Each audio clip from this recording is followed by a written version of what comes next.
After the latter August 2005, 30 years ago, one was supposed to work one's way up the corporate ladder. That's less the rule now. Our generation wants to get paid up front. Instead of developing a product for some big company in the expectation of getting job security in return, we develop the product ourselves in a startup and sell it to the big company. At the very least, we want options. Among other things, this shift has created the appearance of a rapid increase in economic inequality.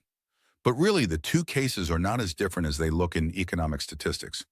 Economic statistics are misleading because they ignore the value of safe jobs. An easy job from which one can't be fired is worth money. Exchanging the two is one of the commonest forms of corruption. A sinecure is, in effect, an annuity. Except sinecures don't appear in economic statistics. If they did, it would be clear that in practice, socialist countries have non-trivial disparities of wealth, because they usually have a class of powerful bureaucrats who are paid mostly by seniority and can never be fired. While not a sinecure, a position on the corporate ladder was genuinely valuable because big companies tried not to fire people and promoted from within based largely on seniority. A position on the corporate ladder had a value analogous to the goodwill that is a very real element in the valuation of companies. It meant one could expect future high-paying jobs. One of main causes of the decay of the corporate ladder is the trend for takeovers that began in the 1980s.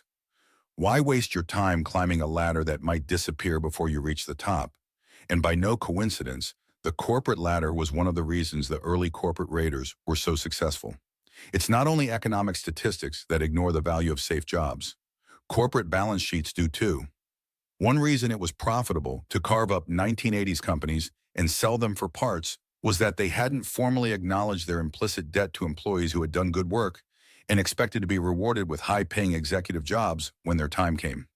In the movie Wall Street, Gordon Gekko ridicules a company overloaded with vice presidents. But the company may not be as corrupt as it seems. Those VP's cushy jobs were probably payment for work done earlier. I like the new model better. For one thing, it seems a bad plan to treat jobs as rewards. Plenty of good engineers got made into bad managers that way. And the old system meant people had to deal with a lot more corporate politics in order to protect the work they'd invested in a position on the ladder. The big disadvantage of the new system is that it involves more risk. If you develop ideas in a startup instead of within a big company, any number of random factors could sink you before you can finish. But maybe the older generation would laugh at me for saying that the way we do things is riskier. After all, projects within big companies were always getting canceled as a result of arbitrary decisions from higher up. My father's entire industry, breeder reactors, disappeared that way. For better or worse, the idea of the corporate ladder is probably gone for good.